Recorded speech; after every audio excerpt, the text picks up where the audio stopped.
Praise the lord. ప్రభువుకు స్తోత్రములు. మీ అందరికీ నా వందనములు.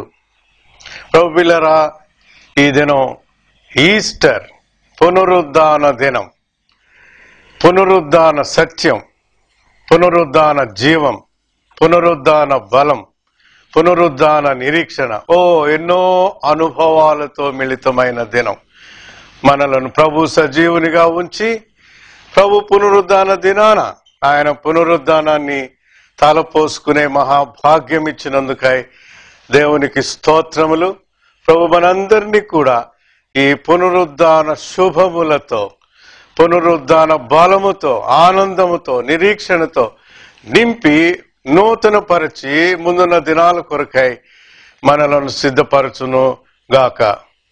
పునరుద్ధాన దినాన్ని ఈస్టర్ అంటారు. ఈస్టర్ అనే మాట ఎందుకు వచ్చిందో మొదట మనం తెలుసుకుందాం. ఆ తరువాత పునరుద్ధానము అనగా ఏంటో తెలుసుకుందాం. ఆ తరువాత పునరుద్ధాన ఫలంలో 5 ఆశీర్వాదాలు ఉన్నాయి. ఆ 5ంటిని తలపోసుకొని ముగించుకుందాం. చిన్న ప్రార్థన చేసుకుందామా? ఘనమైన తండ్రి, మీ మహాకృప చేత తండ్రి, సిలువలో వేలాడి మరణమై 3వ నాడు తిరిగి లేచిన మా ప్రియుడా, నీకు వందనాలు చెల్లిస్తున్నాం. కలువరి యాగముతో, మరణముతో ముగియక పునరుద్ధానము మీరు చెందిన దేవుడు కనుక నీకు స్తోత్రం. ఏమని వర్ణించగలం? మాకున్న ఈ మహా ఆధిక్యత, కృప, ప్రభు పునరుద్ధానం వల్ల మాకు కలిగిన ఈ గొప్ప అనుభూతి, ఆశీర్వాదం, నిత్యత్వం స్మరించుకుంటూ నిన్ను ఆరాధిస్తున్నాం. ఈ పునరుద్ధాన సత్యం ఈ కొద్ది నిమిషాలు మీరు మా అవగాహనలోనికి వచ్చి తెచ్చి మమ్ములను బలపరుచుమని, నడిపించుమని, దర్శించుమని యేసు ప్రభు నామమున ప్రార్థిస్తున్నాను తండ్రి, ఆమేన్. ప్రభు బిడ్డలారా, మొన్నటి దినం గుడ్ ఫ్రైడే ప్రభువారు కలువరి శిలువలో పాపమానవుల కొరకు బలియాగమైన దినమని ధ్యానం చేసినాం. ప్రభువారు నడిచిన మార్గం, ప్రభువారికి తీర్చబడిన తీర్పులు, ప్రభువారు పలికిన పలుకులు మనం ధ్యానం చేసుకున్నాం. ఈనాడు పునరుద్ధాన దినమున ప్రభు యొక్క మరణ పునరుద్ధానాలను గురించి ధ్యానం చేసుకొని ఆ దీవెనలు మనం అనుభవిస్తాం. ఇంగ్లీష్ భాషలో ఈస్టర్ అంటారు. ఈస్టర్ అనే మాట జర్మన్ భాషలో నుండి వచ్చింది అని మనం గమనించాలి. జర్మన్ దేశస్థులు వసంత ఋతువులో చెట్లు చిగురించే సమయంలో పండుగను ఆచరించేవారు. ఈ పండుగను ఆనాటి దినాలలో జర్మన్ భాషలో ఈస్టర్ అని పిలిచేవారు. ఆ తదుపరి క్రైస్తవ్యము జర్మన్ దేశానికి వెళ్ళింది. అనేకులు క్రైస్తవులయ్యారు, ప్రభువును నమ్మినారు. ఆ ప్రభువుని నమ్ముటలో వారికి ఉన్న ప్రధాన కారణం ఏంటంటే, దేవుడు పాపి కొరకు మరణమై తిరిగి లేచాడు కనుక ఆయన నాకు కావాలి అని విశ్వసించినారు. పస్కా అనే బలి పశువుగా, వధించబడిన గొర్రెగా, మన పాపముల నిమిత్తం శిక్ష భరించిన గొర్రెగా ప్రభువారు మన కొరకు బలి అయి ఆ పస్కా యొక్క ఫలముగా పునరుద్ధానుడై తిరిగి లేచి ఫలించిన ప్రభు అని గుర్తెరిగినారు. దాని ఇంగ్లీష్ భాషలో తేటగా వ్రాసేవారు, ద రెండరింగ్ ఆఫ్ పస్కా ఈజ్ ఈస్టర్ అంటారు. అనగా ఈ పస్కా యొక్క ఆచరణ ఫలం ఏంటి అంటే ఈస్టర్.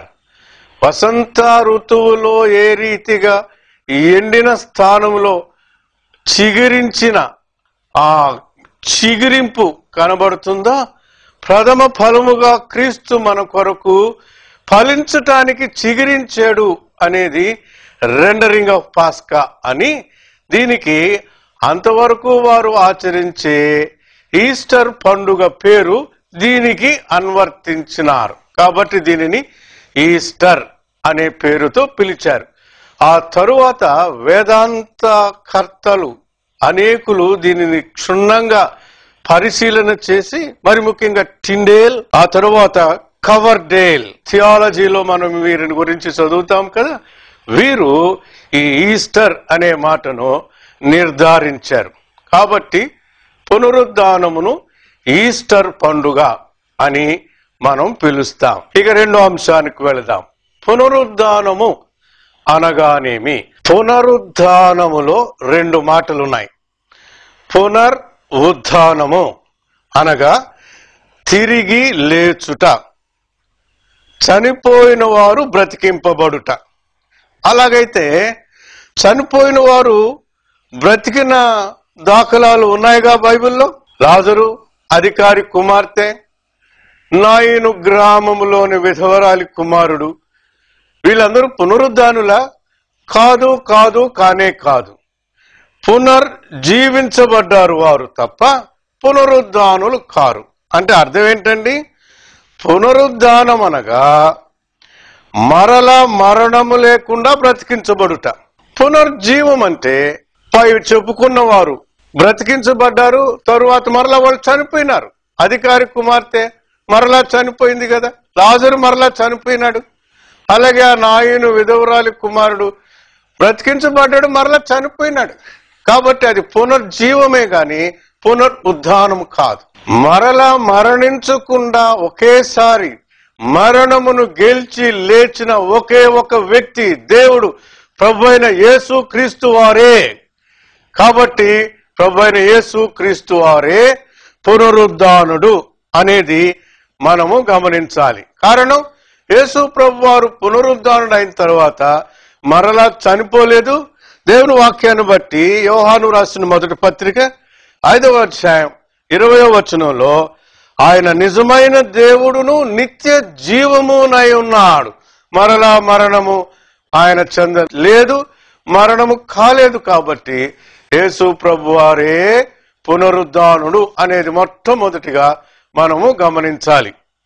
ఇప్పుడు ఈ పునరుద్ధానములో మనకున్న ఆశీర్వాదం ఏంటి? ఆ పునరుద్ధాన ఫలం మనము భుజించుదామా? వీటిని వివరించటానికి చాలా ఆశీర్వాదాలు మన ముందున్నాయి. కానీ సమయ హద్దుబాటులో 5 మాత్రం మీ ముందు పెట్టి నేను ముగిస్తాను. అవి ఏంటంటే, నంబర్ 1, మొదటిది, పునరుద్ధానము క్రైస్తవ్యమునకు ఆధారము లేదా పునాది అని దేవుని వాక్యంలో ఉంది. పునరుద్ధానమును బట్టే ప్రభువుని నమ్ముతున్నాం. యేసు ప్రభు పుట్టాడు, క్రిస్మస్ పండుగ చేసుకున్నాం కాబట్టి మనం క్రైస్తవులం కాదండి. ప్రభు యొక్క మరణ పునరుద్ధానములో పాలు పొందినాము కనుక, సాదృశ్యమైన బాప్తిస్మములో పాలు పొందాము కనుక ఈనాడు మనం క్రైస్తవులం. కాబట్టి క్రైస్తవ్యానికి ఆధారం పునరుద్ధానం అనేది మొట్టమొదటి ఆశీర్వాదం. పునరుద్ధానం దేవుని వాక్యం ఏం సెలవిస్తుందంటే, అపోస్తలుల కార్యములు 17వ అధ్యాయం 31వ వచనంలో చివరి భాగం మనం చూస్తే, మృతులలో నుండి ఆయనను లేపినందున దీని నమ్ముటకు అందరికిని ఆధారము కలుగజేసి ఉన్నాడు. రోమాపత్రిక 10:9లో మనం గ్రహిస్తే, ఈ క్రీస్తుని ప్రభు అని నీ నోటితో ఒప్పుకొని దేవుడు ఆయనను మృతులలో నుండి లేపనని నీ హృదయమందు విశ్వసించిన ఎడల నీవు రక్షించబడుదువు.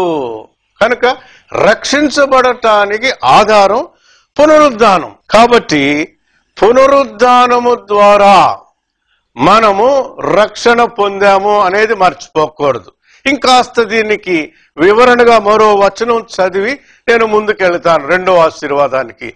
అదేంటంటే, కొరింథీయులకు రాసిన మొదటి పత్రిక 15వ అధ్యాయం 22వ వచనంలో ఏం రాయబడిందంటే, ఆదామునందు అందరూ ఎలాగు మృతి పొందుచున్నారో అలాగుననే క్రీస్తునందు అందరూ బ్రతికింపబడుదురు.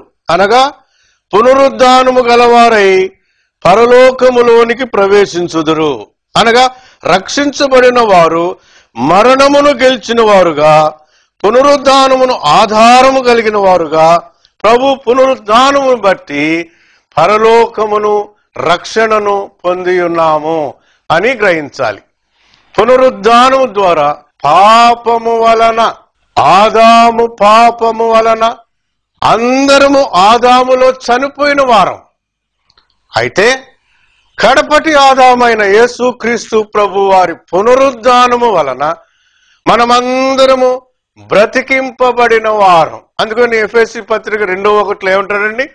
మనము మన అపరాధముల చేతను పాపముల చేతను చచ్చిన వారమై ఉండగా ప్రభు అయిన యేసు క్రీస్తు వారి ద్వారా అనగా ఆయన పునరుద్ధానము ద్వారా బ్రతికించబడిన వారమై రక్షించబడిన వారమై పరలోక పౌరులమైన దేవునికి స్తోత్రం.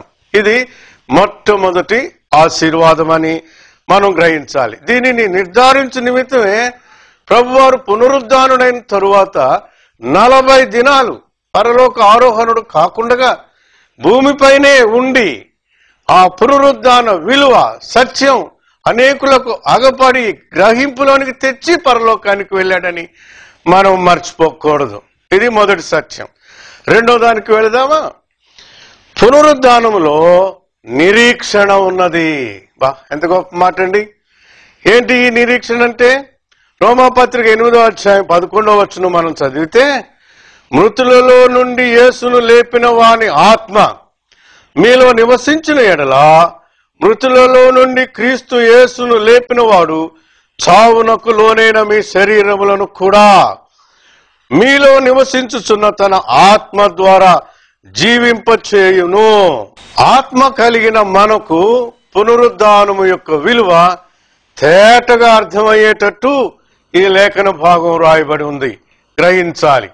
మరో మాట చెప్పాలంటే, యేసు క్రీస్తు ప్రభు వారు ఈ భూమిపై చేసిన పరిచర్యలో పునరుద్ధానానికి ముందు ఆయన చేసిన అద్భుతాలలో, స్వస్థతలలో, సూచక క్రియలలో చనిపోయిన వారిని బ్రతికించినాడు, ఆయన లేపినాడు. ఇందాక మనం చెప్పుకున్నాం కదా, మత్తయి సువార్త 9:25లో అధికారి కుమార్తెను లేపాడు. లూకా సువార్త 7వ అధ్యాయం 14-15 వచనాల్లో నాయను విధవరాలి కుమారుణ్ణి లేపాడు. యోహాను సువార్త 14:43లో సమాధిలోని లాజరును పేరు పెట్టి పిలిచి లేపినాడు. అంతేకాదండి, స్వయాన ఆయనే లేచిన దేవుడు, ఆయన లేచినాడు. దేవుని వాక్యం యోహాను సువార్త 10వ అధ్యాయం 18వ వచనం ఏమని వ్రాయబడి ఉందంటే, ప్రభువు తానే స్వయాన మృతిని గెలిచి లేచెను, ఎవడును నా ప్రాణమును తీసుకొనడు, నా అంతట నేనే దాన్ని పెట్టుచున్నాను, దాన్ని పెట్టుటకు నాకు అధికారం కలదు, దాన్ని తిరిగి తీసుకొనుటకు నాకు అధికారం కలదు. అనగా తానే లేచెను అని ఇక్కడ మనం గమనించాలి. తాను లేపాడు, తానే స్వయానే లేచాడు. అందరితో ఆగిపోలేదండి దేవుని వాక్యం, ప్రభు కార్యం. దేవునికి స్తోత్రం. కొరింథీయులకు రాసిన మొదటి పత్రిక 6వ అధ్యాయం 14వ వచనం తేటగా మనకు ఏం చెప్తుందంటే, దేవుడు ప్రభువును లేపెను, మనలను కూడా తన శక్తి వలన లేపును.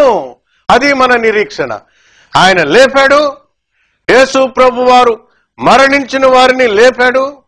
యేసుక్రీస్తు ప్రభు వారు స్వయాన తాను మరణించి 3వ దినాన లేచాడు. అంతేకాక ఆయనను నమ్మిన నన్ను మిమ్ములను కూడా మన విశ్వాసమును ద్వారా ఆయన ఇచ్చిన వాగ్దానమును బట్టి మనలను ఆయన లేపును. మనం లేస్తాం మరణించినా కూడా. ఒకవేళ ప్రభు మనం జీవించినప్పుడే వస్తే మార్చబడి పరలోకానికి ఎత్తబడతాం. ఆయన రాకడకు ముందే చనిపోతే మనము ఆయనతో కూడా పరలోకంలో ఉండటానికి లేపబడతామని దేవుని వాక్యంలో రాయబడి ఉంది.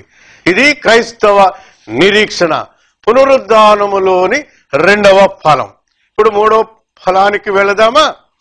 3వ పునరుద్ధాన ఫలం ఏంటంటే, యేసుక్రీస్తు పునరుద్ధానము వలన మరణము నిరర్ధకము చేయబడెను. స్తోత్రం, హల్లెలూయా. తిమోతికి రాస్తూ అంటాడు పౌలు భక్తుడు 2వ పత్రిక 1వ అధ్యాయం 10వ వచనంలో, మన క్రియలను బట్టి కాక తన స్వకీయ సంకల్పమును బట్టి అనాది కాలముననే క్రీస్తు యేసునందు మనకు అనుగ్రహింపబడినది, తన కృపను బట్టి ఆ క్రీస్తు యేసు మరణమును నిరర్ధకము చేసి జీవమును అక్షయతను సువార్త వలన అనగా యేసు క్రీస్తు ప్రభు వారి పునరుద్ధానము వలన వెలుగులోనికి తెచ్చెను. దేని తెచ్చాడండి వెలుగులోకి? ప్రభు పునరుద్ధానం వరకు 2 దాగి ఉన్నాయి. ఏంటా 2 అండి? జీవము, అక్షయత. ప్రభు పునరుద్ధానము అక్షయతలోనికి నడిపించెను. అనగా పాపము వలన పొందిన ఆధ్యాత్మిక క్షీణత వెలుగులోనికి తేబడినదై పునరుద్ధానము ద్వారా దానిని తిరిగి మనం పొందగలుగునట్లుగా, ఆ పొందినది ఇక మీదట క్షయమైపోక అక్షయతను ధరించుకొని నిత్య జీవముతో ప్రభు దగ్గర మనం బ్రతుకున్నట్లుగా ఆ అక్షయతను వెలుగులోనికి తెచ్చి పునరుద్ధాన ఫలముగా మనకు ఆ అక్షయతనిచ్చినాడు.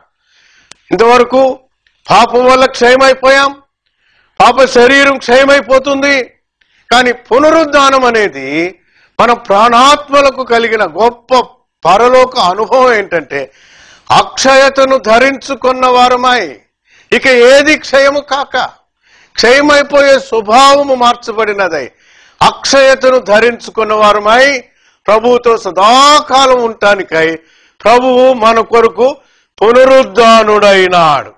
మన మరణమును ఆయన గ్రహించి మృంగి మనకు మరణమును తీసివేయటమే కాదు, జీవములోనికి ఆయనతో మనలను తెచ్చి ఆ జీవము నిత్యత్వం ఉండునట్లుగా, అక్షయమైనదిగా ఉండునట్లుగా ఆయన మనకు పునరుద్ధానుడైనాడు. ఇది పునరుద్ధానములోని మూడవ సత్యం. నాలుగో దానికి వెళదామా? పునరుద్ధానము వలన chaos turned into confirmation. కలవరములన్నీ నిశ్చయముగా నిశ్చయతలోనికి తేబడ్డాయి. ఎలా చెప్తామండి ఇవన్నీ? ప్రభు పునరుద్ధానుడైన తరువాత ఈ సువార్తికులలో నలుగురు కూడా, అనగా మత్తయి, మార్కు, లూకా, యోహానులు, వారి సువార్తల వివరణలు దేనితో ముగించారంటే ప్రభు పునరుద్ధానంతో ముగించారు. దానికి లోగడ ఆయన చేసిన అద్భుతాలు, సూచక క్రియలు వర్ణించారు. ముగింపు మాత్రం పునరుద్ధానంతోనే. ఎందుకు అంటే ఆ దినాలలో మరణము, పునరుద్ధానము ఈ రెంటికి కలిగిన వివరణ చెప్పేవాడు లేడు, వివరించడానికి గ్రహింపులోనికి వచ్చేవారు కూడా లేరు. కారణం ఏంటంటే పునరుద్ధానుడైన ప్రభువు ఆ పునరుద్ధాన శక్తి వలన, పునరుద్ధాన శక్తిని ఆత్మదేవుడుగా మనలో అవగాహనకి తెచ్చుట వలన ఈనాడు ఈ జ్ఞానం మనకు కలిగింది. లూకా రాస్తాడు తన చివరి అధ్యాయంలో, ఇందాక నేను చెప్పినట్లుగా పునరుద్ధానాన్ని చివరిగా ప్రస్తావించి ముగించారు కదా సువార్తికులు. అక్కడ 24వ అధ్యాయంలో 13వ వచనం నుంచి 35 వరకు గాని మనం చదివితే ఇద్దరు యవనస్తులు అక్కడ మనకు కనబడతారు. యెరూషలేము నుండి ఎమాయి గ్రామానికి వెళుతున్నారు, 10 మైళ్ళ దూరం. ఎందుకు వెళుతున్నారు? ప్రభు పునరుద్ధానుడయ్యాడహో, చనిపోయి బ్రతికినాడహో, సమాధి తెరవబడిందహో అని అందరికీ తెలియబడింది. కానీ ఎట్లా తెరవబడింది? ఆయన చెప్పిన లేఖనాలు ఇవి కదా అని గ్రహింపులోనికి వచ్చిన వారు లేరు, ఈ కలవరాన్ని తీర్చిన వారు లేరు. కాబట్టి ఇక వీళ్ళు బయలుదేరి కలవరంతోనే వారి గ్రామానికి వెళుతున్నారు, 10 మైళ్ళు. ప్రభు వారు అంతా కలయ చూశాక ఒక్కడైనా నేను చెప్పిన మాటను గ్రహించి వీళ్ళను ఆదరించేవారు లేరే అని వాపోయి అక్కడ రాయబడిన ప్రాముఖ్యమైన మాట ఏంటంటే లూకా సువార్త 24:13 వచనం, ఆ దినమందే అనగా ప్రభు పునరుద్ధానుడైన దినమందే వారిలో ఇద్దరు యెరూషలేమునకు ఆమడ దూరముననున్న ఎమ్మాయి అను గ్రామమునకు వెళ్ళుచు జరిగిన సంగతులన్నిటినీ గూర్చి ఒకరితో ఒకరు సంభాషించుచుండిరి. యేసు తానే దగ్గరకు వచ్చి వారితో కూడా నడిచెను. తానే అనే మాటలో ఎన్నో అంశాలు దాగి ఉన్నాయి. ఇక ఎవరు లేరా వారితో నడిచేవారు, వివరించేవారు, కలవరం తీర్చేవారు? నేనే వెళతాను అని ప్రభువారు. ఎంత ఆశ్చర్యం అంటే సమాధి గెలిచిన దేవుడు మొన్నటి దినాన రక్తమంతయు ఓడ్చి, చెమటంతయు ఓడ్చి, కన్నీరంతయు కార్చి ఎండిపోయి మనలను చిగిరింప చేయటానికి సిలువలో కురూపి అయిన ఆ మహనీయుడు ఈనాడు పునరుద్ధానుడై, పునరుద్ధాన శక్తి గలవాడై, ఎరగని వారుగా, గ్రహింపు లేని వారుగా వెళ్ళిపోతుంటే వారిని విడిచిపెట్టడం ఇష్టం లేక పరలోక ప్రయాణాన్ని మానుకొని వారితో కూడా నడవటానికి ఇష్టపడ్డాడు. హల్లెలూయా. 10 మైళ్ళు నడిచినట్టుగా దేవుని వాక్యంలో మనం చూస్తాం. ఏంటండి మీరు అనుకునేది? బాబు ఏంటయ్యా నువ్వు చెప్పేదని వారిని అడిగి తెలుసుకొని కలవరం తీర్చిందాక వారిని విడిచిపెట్టలేదని, వారు ఆ మాటలకు కన్నులు తెరవబడిన వారై వారు తిరిగి యెరూషలేమునకు వచ్చి సాక్షులయ్యారని దేవుని వాక్యంలో మనం చూస్తాం. బిడ్డలారా, పునరుద్ధానంలోని మహాశక్తి ఏంటంటే నీ ప్రతి కలవరమును తీర్చగలిగిన శక్తి పునరుద్ధానంలో ఉంది, ఈస్టర్లో ఉంది, పునరుద్ధాన ఫలములో ఉంది. ఇంతవరకు యేసు ప్రభుని ఎరగకపోతే ఏ కలవరాలతో ప్రభువుకు దూరంగా ఉన్నావో అన్నిటిని పక్కన పెట్టి, ప్రభువా నీవు నా కొరకు మరణించి తిరిగి లేచిన శక్తితో నన్ను ఆదుకోను, నీవు బలము పొందిన వాడవై పునరుద్ధాన అనుభూతి మాకు ఏ రీతిగా ప్రభు ఇచ్చాడో పొందగలవు. నిరీక్షణ కలిగి ముందున్న దినాలలో జీవముతో నిత్య జీవం గల వాడిగా ముందుకు వెళ్ళగలవని అనుభవించి మనవి చేసి చెప్తున్నాను. ఇది పునరుద్ధానము వలన కలవరమును నిశ్చయతగా మార్చబడిన అనుభవం. 4వ ఫలం ఆశీర్వాదం. ఇక చివరిగా 5వ దానికి పోయి మనం ముగించుకుందాం. అదేంటంటే పునరుద్ధానము అనేది పరలోక స్వభావానికి మార్చబడుట. ఇది చాలా వివరణ అవసరమైన అంశం. సమయం కొద్దిగా ఉంది కనుక దయచేసి గమనించండి.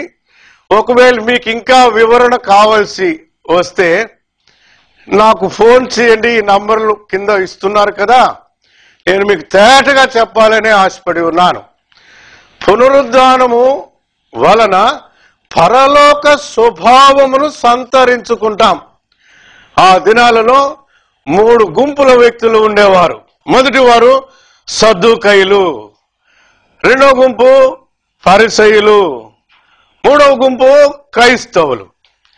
ఏంటండి వీరి వివక్ష? సద్దూకయ్యులు పునరుద్ధానం లేదు అని చెప్తారు, సాడ్ సీస్ అంటారు వాళ్ళు. ఫరిసయ్యులు పునరుద్ధానం ఉందంటారు, కానీ శరీరం ఏ రీతిగా చనిపోయిందో ఆ రీతిగానే తిరిగి లేస్తుంది అని నమ్ముతారు.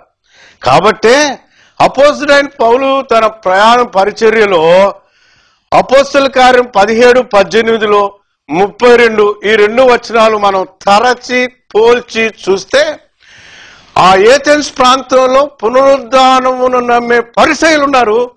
పునరుద్ధానాన్ని గురించి పరిసయ్యుడైన అపోస్తలుడు పౌలు చెప్తున్నాడు.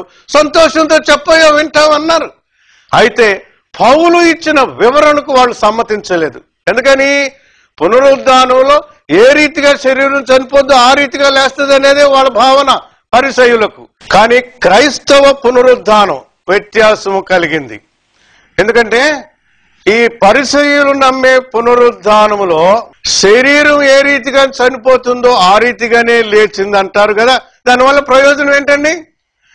పరలోకానికి యోగ్యులుగా మార్చబడకపోతే ఏం ప్రయోజనం అండి? కాబట్టి క్రీస్తు పునరుద్ధానములోని క్రైస్తవ్యత ఏంటంటే, విశ్వాస్యత ఏంటంటే, దాగి ఉన్న మర్మం సత్యం ఏంటంటే, పునరుద్ధాన శక్తి చేత మనము 4 రీతులుగా మార్చబడతాం. కనురెప్ప పాటులో మార్చబడతాం. నలువైపులా పునరుద్ధాన శక్తి మనలను ఆలముకొనుట ద్వారా నెంబర్ 1 క్షయమైన ఈ శరీరాలు అక్షయతను ధరించుకుంటాయి. 2వది ఘనహీనమైన మన శరీరములు ఘనత గలవిగా మహిమ గలవిగా మార్చబడి లేపబడతాయి. 3వది బలహీనమైన ఈ శరీరాలు బలమైనవిగా, మరి ముఖ్యంగా పైన ఆకాశంకి ఎత్తబడుతూ ఉంటే ఈ భూమి నోరు తెరచుకొని అయ్యో వెళ్ళిపోతున్నారా అని చూస్తుంటది. ఇప్పుడైతే ఆకర్షిస్తే కింద పడిపోతాం, కానీ అప్పుడు పునరుద్ధానంలో ఈ భూమి ఆకర్షణ శక్తికి మించిన శక్తి చేత మనం పరలోకానికి వెళుతూ ఉంటాం. ఎగిరిపోయేదం పాఠాలతో. అప్పుడు కూడా ఈ భూమి ఆకర్షించాలని ఉంటుంది, కానీ దానివల్ల కాదు, బలమైనదిగా మార్చబడతాం. 4వదిగా ప్రకృతి సంబంధమైన శరీరముగా విత్తబడి ఆత్మ సంబంధమైన శరీరముగా మార్చబడుతుంది. కాబట్టి ఈ 4 అనుభవాలు పునరుద్ధాన శక్తి ద్వారా పొందిన వారమై ప్రభు త్వరగా రాబోతున్నాడు కదా. తన పరివారంతో మధ్యాకాశమునకు వచ్చి తన ప్రధాన దూత బోర ఊదగా క్షణములో విశ్వాసులమైన మనం మరణించి ఉంటే సమాధిని గెలిచి లేచి ఈ 4 అనుభవాలతో అక్షయమైనదిగా, మహిమగలదిగా, బలమైనదిగా, ఆత్మ సంబంధమైనదిగా మార్చబడి పరలోకానికి ఆయన కొరకు మధ్యాకాశములో ఆయనను చేరటానికి ఎత్తబడతాం. ఒకవేళ బ్రతికి ఉన్న ఎడలా ఆ బ్రతికున్న శరీరాలు కూడా ఈ రీతిగా మార్చబడి వారు మనము కలిసి ఏకముగా ఎగిరిపోయేదం పాటలతో. ఆశ్చర్యకరమైన దినం రాబోతుంది. మరణించిన విశ్వాసులు, బ్రతికి ఉన్న విశ్వాసులు మనము కూడా ఏకమై, మమేకమై, మార్చబడిన వారమై మధ్యాకాశానికి ఎత్తబడటానికి పునరుద్ధానం పునరుద్ధానం పునరుద్ధానం అనే అనుభవంలోనికి రావాలని, ప్రభు పునరుద్ధానాన్ని నమ్మి అట్టి విశ్వాసతలోనికి వచ్చిన వారమై ప్రభు కొరకు సిద్ధపడాలని నేను మనవి చేసి చెప్తున్నాను. చివరిగా ఈ మార్పు ఆత్మ కలిగిన వారికే అర్థమవుతుంది తప్ప రక్షణ లేని వారికి వెర్రితనంగా ఉంటుంది. వారు వారి జ్ఞానము చేత వంకర తత్వాలు బోధిస్తున్నారు, దేవుని సంకల్పమునకు అడ్డుబండలుగా బోధిస్తున్నారు. అట్టి సాతాను సంబంధులకు దూరమై ప్రభు రాకడకు సిద్ధపడుదుము కాక ప్రభు పునరుద్ధానములో కలిగిన ఈ 5 ఆశీర్వాదములను స్వతంత్రించుకొనుటకు ప్రభు కృప చేయునుగాక. దేవుడి మాటలను దీవించునుగాక. ప్రార్థన. ఘనమైన తండ్రి, నీ పాదములకెంతో వందనాలు. సమయ అద్దుబాటులో పలకబడిన ఈ మాటలు నీరు పెట్టి ఫలింపులోనికి తండ్రి. అనేక తప్పుడు బోధలు మతాలు కలుగజేస్తున్నాయి, టీవీల ద్వారా కూడా కలుగజేస్తున్నాయి. యేసు ప్రభు పునరుద్ధానికి వ్యతిరేకంగా మాట్లాడే మత ఛాందస్సులను ఎదుర్కొని ఆత్మ గలవారమై, విశ్వసించిన వారమై, పునరుద్ధాన శక్తి గలవారమై ఈ లోకంలో మా ప్రాణం ఉన్నంత వరకు బ్రతికి నిన్ను చేరుకోవటానికి ఈ మాటలు మాకు ఆశీర్వాదకరంగా చేయమని యేసు ప్రభు నామమున ప్రార్థిస్తున్నాను పరమ తండ్రి. ఆమేన్. తండ్రి అయిన దేవుని ప్రేమ, యేసయ్య కృపా, పరిశుద్ధాత్మ దేవుని నిత్య సన్నిధి సదాకాలము మనతో ఉండునుగాక. Amen. God bless you. God bless you. దేవుడు మిమ్మల్ని దీవించునుగాక. మేము మీ కొరకు ప్రార్థించవాలనని మీరు ఆశిస్తే ఈ క్రింది నంబర్లకు ఫోన్ చేయండి. మా అడ్రస్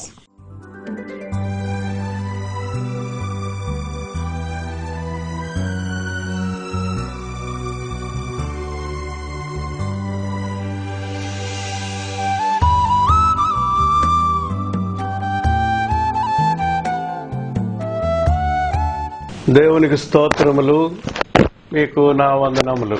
మన మధ్యలో శ్రీరామచంద్రమూర్తి గారు ఉన్నారు. వారు గవర్నమెంట్ సర్వీస్ లో ఇరిగేషన్ డిపార్ట్మెంట్ లో గెస్టెడ్ ఆఫీసర్ గా ఉండి రిటైర్ అయిన వారు మన మధ్యలో ఉండటం ఎంతో ఆనందకరం. నమస్కారం అండి శ్రీరామచంద్రమూర్తి గారు. అయ్య గారు, మీరు మా దగ్గరికి రావటం మేము సంతోషిస్తున్నాం సార్. మరి మీ గూర్చి కూడా మేము ఈ ఛానల్లో వీక్షించే ప్రభు బిడ్డలు ఆశగా ఉన్నారు. మరి మొట్టమొదటిగా మీ వ్యక్తిగత విషయాలు మాకు చెప్తే మేము సంతోషిస్తాం. ప్రారంభించుకుందాం సార్. తప్పకుండా అండి. మధ్యతరగతి బ్రాహ్మణ కుటుంబంలో పుట్టానండి నేను. మాది కొంచెం సాంప్రదాయమైన పురాతనమైన కుటుంబం మాది. యజ్ఞ యాగాదులు, గాయత్రి, సంధ్యావందనం చేసినటువంటి కుటుంబము. అనుకోకుండా ఒక రోజున మా ఆఫీసులో పనిచేసే అతనితో నా బాధలు చెప్పుకున్నాను. ఏమిటంటే, నాదొక స్థలం ఉందయ్యా, 110 అంకణాల స్థలం ఉంది, అదేం అమ్ముడు పోవటం లేదు, చాలా బాధగా ఉందని చెప్పుకున్నాను. అతను నా బాధ విని, అతను యాక్చువల్గా ఒరిజినల్గా క్రిస్టియన్. అతను ఏమన్నాడంటే, మీరు మా ప్రభువును ప్రార్థన చేసుకోండి, ప్రార్థన చేసుకుంటే తప్పకుండా మీకు కార్యం నెరవేరుతుంది అని నాకు సలహా ఇచ్చాడు అతను. సరే, అతను అన్నాడు కదా అని చెప్పి నేను ఆ రోజు రాత్రి ప్రభువుకి ప్రార్థన చేసుకున్నాను. నేను, పరలోకమన్న మా తండ్రి, నీ నామం పరిశుద్ధపరచుగాక, నీ రాజ్యం వచ్చుగాక, నీ చిత్తము పరలోకం మీద నెరవేరినట్టుగా భూమి మీద నెరవేరుగాక, మా అనుదిన ఆహారం నేడు మాకు దయచేయము, మా రుణస్తులు మేము క్షమించిన ప్రకారము మా రుణములు క్షమించము, మమ్మను శోధనలోకి తేక దుష్టుడి నుండి మమ్మల్ని తప్పించము అని నేను ప్రార్థన చేయగానే వెంటనే ప్రభు నా యందు దయించి 2 రోజుల్లో నా స్థలం కాస్త అమ్ముడు బయటగా చేశారు ఆయన. తర్వాత అలాగే మా స్వగ్రామంలో ఇంకో ఇంటి స్థలం అమ్ముదామని చెప్పి బాధలో ఉంటే ఆ స్థలం కూడా ప్రభు నా చేత అమ్మిచ్చేట్టుగా చేశారు. తర్వాత ఇంకొక రోజు సంఘటనలో నేను హైదరాబాద్ వెళ్తుంటే ప్రయాణ సందర్భంలో కొన్ని ఆటంకములు ఎదురైనాయి. అవి కూడా ప్రభు నేను ఏదడిగితే అది స్నేహితులాగా ప్రభు అడగగానే వెంటనే నా యొక్క బాధలని తీర్చివేస్తున్నారు. అనుకోకుండా నేను అప్పటి నుంచి కూడా నేను ఈ బైబుల్ అవి ఎలాగా ఏమిటా అని చెప్పి తెలుసుకోవాలని చెప్పి అన్ని ఛానల్స్ టీవీలో నేను జిజ్ఞాసతో అబ్జర్వ్ చేస్తూనే ఉన్నాను. అంటే నాకు సరైన ఒక గురువు ఎవరైనా దొరుకుతారేమో అని చెప్పి నేను అన్ని ఛానల్స్లో కూడా అబ్జర్వ్ చేస్తున్నాను అనమాట. అనుకోకుండా ఒక రోజున మార్గదర్శకులు గురుతుల్యులు అయినటువంటి శ్రీ సుందర్రావు గారు నాకు ఒకసారి టీవీలో వారి యొక్క నేను విన్నాను, ప్రార్థన అవన్నీ విన్న తర్వాత వారి యొక్క ఉపన్యాసం అది విన్నాను. విన్న తర్వాత వెంటనే వారికి నేను ఫోన్ చేశాను. వారు అప్పుడు హైదరాబాద్లో ఉన్నారు. ఎంతో బిజీగా ఉన్నా కూడా వెంటనే నాకు ఫోన్ చేసి మనం నెల్లూరులో కలుద్దామండి శ్రీరామచంద్రమూర్తి గారు అని చెప్పి అన్నారు. ఆయన నాకు చాలా సంతోషం వేసింది. ఆయన మళ్ళీ అనుకోకుండా మొన్న ఉదయం పూట మార్నింగ్ 8:30కి మీ సంకీర్తన ఛానల్ ద్వారా వింటుంటే ఆయన మళ్ళా నాకు తటసించారు. వారికి ఫోన్ చేస్తే వారి ఇంటికి రమ్మన్నారు. వారు ఎంతో ఆప్యాయతో ప్రేమతో నన్ను ఇంట్లోకి తీసుకెళ్లి మర్యాదగా చేసి తీసుకొచ్చి ఆయన నాకు అన్ని చాలా విషయాలు చెప్పారు. తర్వాత పరిశుద్ధమైనటువంటి గ్రంథాన్ని నాకు ఆయన బైబుల్ని నాకు గిఫ్ట్గా ఇచ్చారు. తర్వాత మీరు ఇలా చదవండి, దానికి తగ్గట్టుగా ఇంకొక పుస్తకం కూడా ఇచ్చారు ఆయన. అది నేను ఫాలో అవుతున్నాను.